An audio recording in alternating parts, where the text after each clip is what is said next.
Olá pessoal, tudo bem? Sou Samuel Sena, da Primeira Igreja Batista de Belo Horizonte. Quero refletir com você sobre Lucas capítulo 12, sobre o coração no reino e a confiança em Deus. Lucas 12, ele traz ensinamentos profundos sobre o que realmente deve ocupar o coração do discípulo de Cristo. E Jesus nos alerta contra a hipocrisia, a ansiedade e a falsa segurança nas riquezas, nos chamando a viver com o coração focado no reino de Deus.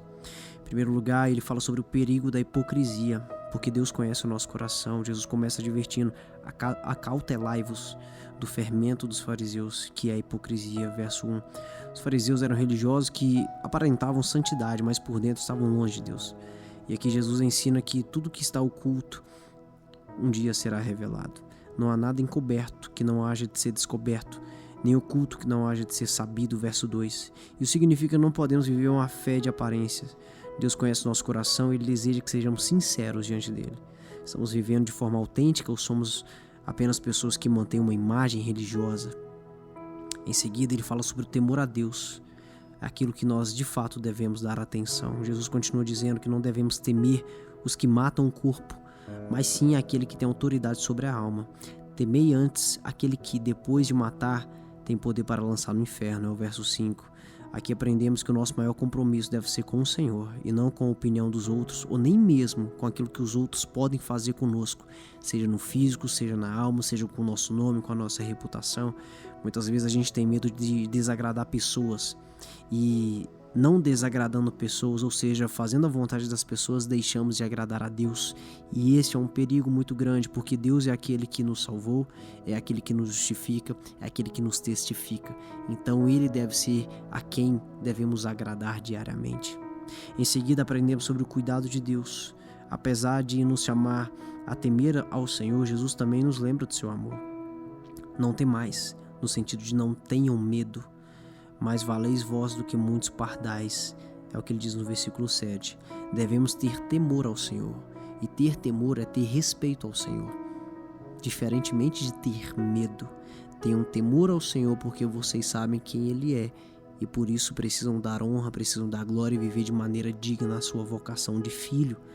Mas não temam, porque vocês valem muito mais do que muitos pardais. O Pai Celeste cuida de cada detalhe na nossa vida. Nada acontece sem que Ele saiba. Isso nos dá segurança para confiar nele em qualquer situação. Em seguida, a parábola do rico insensato. Jesus conta a história de um homem rico que acumulava bens e dizia para si mesmo: descanse, come, bebe e folga. Ele diz no verso 19. Mas Deus lhe responde: louco, essa noite pedirão a tua alma, e o que você tem preparado será para quem? Essa parábola nos ensina que colocar nossa segurança na riqueza é um erro fatal. Podemos ter bens, mas se nosso coração estiver neles, estaremos espiritualmente pobres e mortos. Onde temos colocado nossa segurança, em Deus ou nas coisas materiais? Porque apesar de muito recurso, uma simples doença pode levar você e você nem vai desfrutar. Muito pelo contrário, você vive ansioso, querendo mais e não aproveita daquilo que você já tem.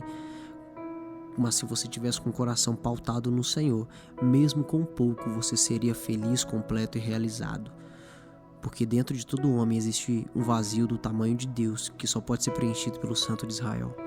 Em seguida, vemos quando Jesus fala: não andeis ansiosos, buscar em primeiro lugar o reino de Deus. Jesus nos desafia a não nos preocuparmos com a vida, pois Deus cuida até dos corvos e dos lírios do campo. Ele fala: não andeis, pois, em busca do que haveis de comer ou do que haveis de beber, e não andeis inquietos. Então ele nos dá a chave para uma vida sem ansiedade. Ele diz: buscai antes o reino de Deus e todas essas coisas vos serão acrescentadas. Quando priorizamos o reino, querido, Deus supre nossas necessidades. E a gente está confiando nessa promessa ou estamos vivendo desesperados pelo presente e pelo futuro? E para finalizar, estejam preparados. A volta de Cristo é certa. Jesus nos chama a viver vigilantes, como servos que aguardam o retorno do seu Senhor. Ele diz no verso 40: estais vós apercebidos também, porque virá o Filho do Homem a hora em que não imagineis. Isso significa que não podemos viver de qualquer jeito. Precisamos estar prontos, porque Cristo pode voltar a qualquer momento. E a nossa vida precisa refletir a glória dos céus. Eu só gostaria de concluir dizendo que em Lucas 12 nós aprendemos que Deus vê o nosso coração e deseja a sinceridade e não a aparência. Nosso maior compromisso deve ser com Deus e não com a opinião das pessoas. As riquezas não garantem segurança, mas nós precisamos confiar no Senhor. A ansiedade ela é vencida quando buscamos o reino de Deus e deixamos aquilo que a nossa carne deseja. E nós precisamos ver prontos para a volta do Senhor. Vamos orar, querido, nesse sentido. Pai, obrigado, Senhor, por tudo que foi dito, por tudo que foi falado. Nós sabemos que a Tua palavra ela é viva e eficaz, ela não volta vazia. Toda vez que nós buscamos a Tua palavra, o Senhor sempre tem algo a nos dizer. O Senhor está sempre a nos exortar. E nossa oração, Deus, é para que o nosso coração não esteja endurecido a ponto de não perceber o que o Senhor tem a nos dizer, mas que sejamos mudados, transformados e que possamos viver da maneira que o Senhor espera. Em nome de Jesus, amém.